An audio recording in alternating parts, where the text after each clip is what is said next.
Hello, and thank you for joining us for our 11th episode of African Clawed Frogs for Beginners. A lot has happened since our last video, and there is so much to share. First, we would like to thank all of you for the comments, likes, and engagements with our content. We try to provide quality information everyone can use.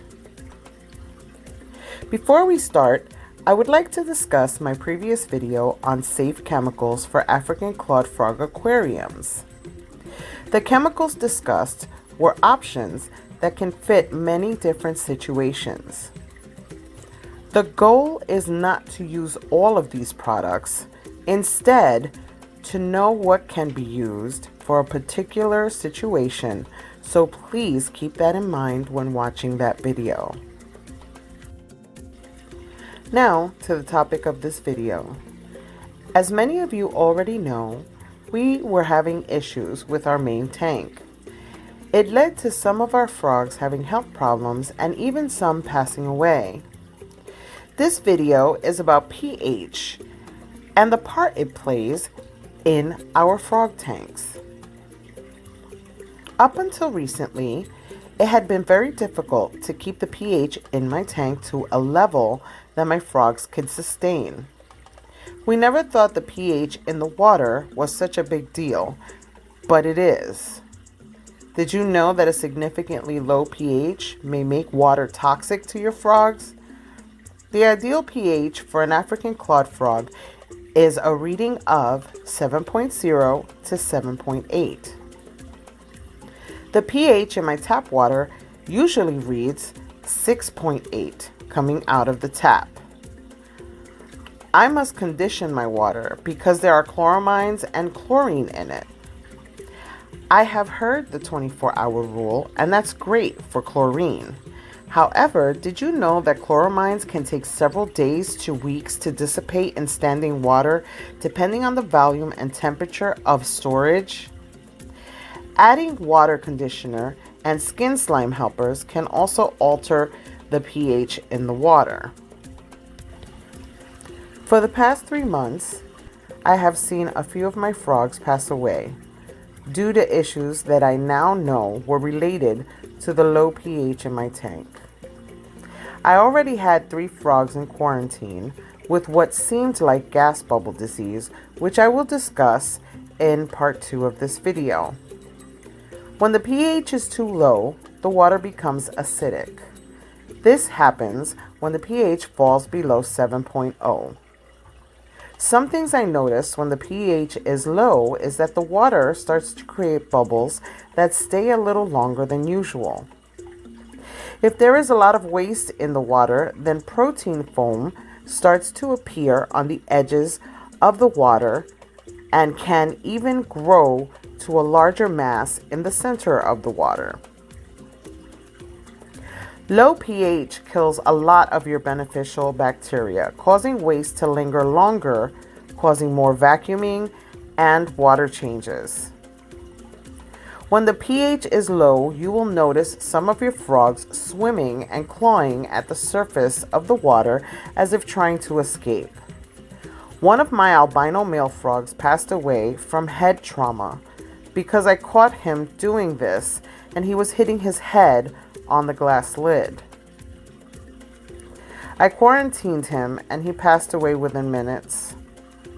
I tested the water and everything seemed normal. As a matter of fact, the nitrite, nitrate, and ammonia were reading low or non-existent.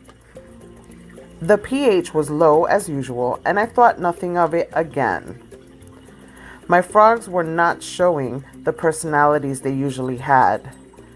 Albie would not play with my finger, they would not go after food, and some would either be at the bottom of the tank while others were at the top. I kept wondering what in the world was happening with my tank. The next morning, I checked the tank, and my oldest frog had bloat. My other albino male had also passed away. I placed my pigmented frog who had bloat in quarantine and treated her. My husband called me that day and asked me if I needed anything from the pet store, and I clued him in on what was going on. He asked me what my current test kits tested for and purchased testing for parameters I didn't have. In addition to the usual four, pH, ammonia, nitrite, and nitrates, we also tested for phosphate, copper, iron, and a test strip that tested for all different spectrums. The iron test came back with a positive reading. How did I get iron into my water? I speculate that it has a lot to do with the low pH. However, I have lowered the pH in a test sample and there were no iron readings. I am baffled and at a loss as to how the iron ended up in my tank. I have tested my tap water and the test is negative as well. Either way, I have been testing the pH and the iron in my tank regularly, as well as when I do water changes. Before putting the water into my tank, I make sure that the pH is correct and that there is no iron present in the water. I have read that low pH could prevent iron in the water from being broken down if there happen to be any in any treatments. I've checked all the treatments I've used, even those that I do not use often, and none of them contain the slightest bit of iron. I thought I would make a video about this because if I knew to test for iron in my tank, I would have prevented a lot of what my tank has been through.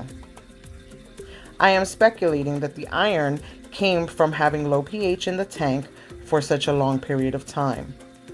In my research, I found that since the acidic water kills some of the bacteria off, the breakdown of the waste in the water slows down.